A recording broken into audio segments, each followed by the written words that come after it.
Assembly నియోజకవర్గాల పునర్విభజనకు కేంద్ర ప్రభుత్వం అడుగులు వేయడంతో మళ్లీ ఆసక్తికరమైన చర్చ జరుగుతుంది. ఏ జిల్లాలో ఎన్ని స్థానాలు పెరుగుతాయనేది చర్చనీయాంశంగా మారింది. అయితే ఆ జిల్లాలో మరిన్ని స్థానాలు పెరిగే అవకాశం ఉన్నట్లు తెలుస్తోంది. దీంతో ఆ జిల్లాలో ఆశావాహులు తమకు అవకాశం దక్కుతుందని ఆశగా ఎదురుచూస్తున్నారు. ఇక భౌగోళికంగా మార్పులు చోటు చేసుకోనుండగా రాజకీయంగా సమీకరణాలు మారే ఛాన్స్ కనిపిస్తుంది. మొత్తంగా ఆ జిల్లా ముఖ చిత్రం మారే అవకాశం కనిపిస్తుంది.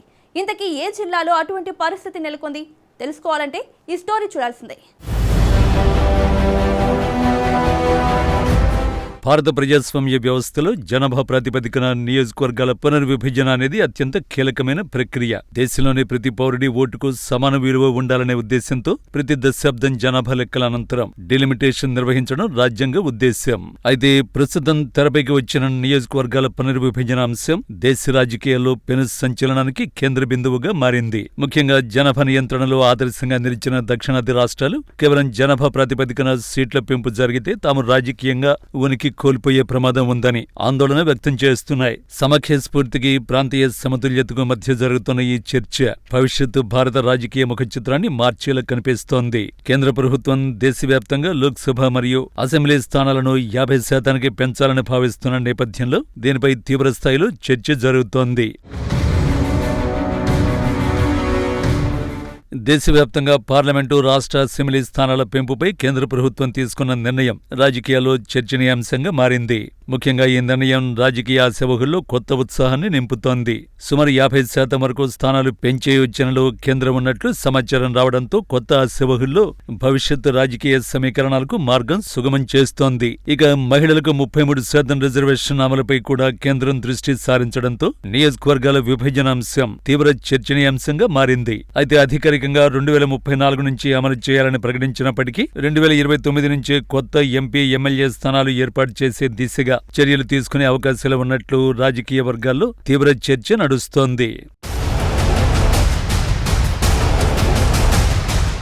ఇక ఉమ్మడి అనంతపురం జిల్లాలో నియోజకవర్గాల పునర్విభజన జరిగితే 3 లోక్సభ, 21 అసెంబ్లీ నియోజకవర్గ స్థానాలు ఏర్పాటు కానున్నాయి. అనంతపురం జిల్లా పరిధిలోని 4 నియోజకవర్గాలు, సత్యసాయి జిల్లా పరిధిలోని 3 నియోజకవర్గాలు పెరిగే అవకాశం ఉన్నట్లు అంచనా వేస్తున్నారు. ఈ నియోజకవర్గాల విభజన ప్రస్తుతం నిర్వహించే జనాభా లెక్కల ఆధారంగా నియోజకవర్గాల్లో మార్పులు, చేర్పులు చేయనున్నట్టు తెలుస్తోంది. ఫలితంగా ఇప్పటి వరకు ఉన్న మండలాల స్వరూపాలు మారే అవకాశం స్పష్టంగా కనిపిస్తోంది. అయితే ఈ ప్రక్రియ 2029 ఎన్నికల్లోపు పూర్తి చేయనున్నట్లు సమాచారం. అటు జిల్లాలో ఏకంగా 8 నియోజకవర్గాలు పెరుగుతుండటంతో పాటు 33% మహిళా రిజర్వేషన్లు అమలు చేయడంతో ప్రధాన రాజకీయ పార్టీలో ఆందోళన మొదలైందని చెప్పొచ్చు. అయితే గత ఎన్నికల్లో సీట్లు ఆశించి నిరాశ చెందిన నాయకులు, మాజీ ప్రజాప్రతినిధుల్లో ఆశలు రేకెత్తుతున్నాయి. డిలిమిటేషన్ ప్రక్రియతో నియోజకవర్గాలు పెరుగుతూ ఉండడం, మండలాల స్వరూపాలు మారుతూ ఉండడంతో ద్వితీయ శ్రేణి నాయకులు అవకాశాలు అందుకోవాలని ఆశిస్తున్నారు. 2029 ఎన్నికల్లో తమ భవితవ్యాన్ని తేల్చుకునేందుకు సిద్ధపడుతున్నట్టు తెలుస్తోంది.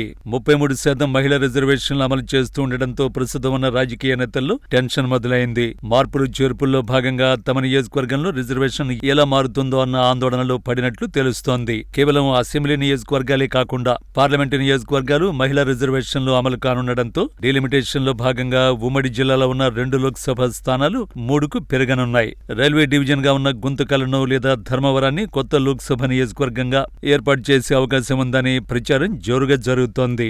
ఎక్కువ శాతం 2 జిల్లాలకు మధ్య ఉన్న ధర్మవరం వైపు ఎక్కువగా మొగ్గు చూపే అవకాశాలు ఉన్నట్టు తెలుస్తోంది. మరోవైపు నియోజకవర్గాల సంఖ్య 21కి పెరుగుతున్న నేపథ్యంలో రిజర్వ్డ్ స్థానాల సంఖ్య కూడా పెరగనుంది. ప్రస్తుతం సింగనమల, మడగశిర ఎస్సీ రిజర్వ్డ్ నియోజకవర్గాలుగా ఉన్నాయి. పునర్విభజన జరిగితే ఎస్సీ రిజర్వ్డ్ స్థానాల సంఖ్య 3కు పెరిగే అవకాశాలు ఉన్నాయి. దీంతో ఆయా సామాజిక, రాజకీయ నేతల్లో కొత్త ఆశలు రేకెత్తుతున్నాయి. అయితే ఈ డిలిమిటేషన్ ప్రక్రియ 1,60,000 ఓటర్లతో ఓ అసెంబ్లీ నియోజకవర్గ ప్రాతిపదికన ఏర్పాటయ్యే అవకాశం కనిపిస్తుండటంతో గ్రామ పంచాయతీ, మండలాల స్వరూపాలు మారడం తో పాటు మార్పులు, చేర్పులు కూడా అనివార్యంగా కనిపిస్తోంది.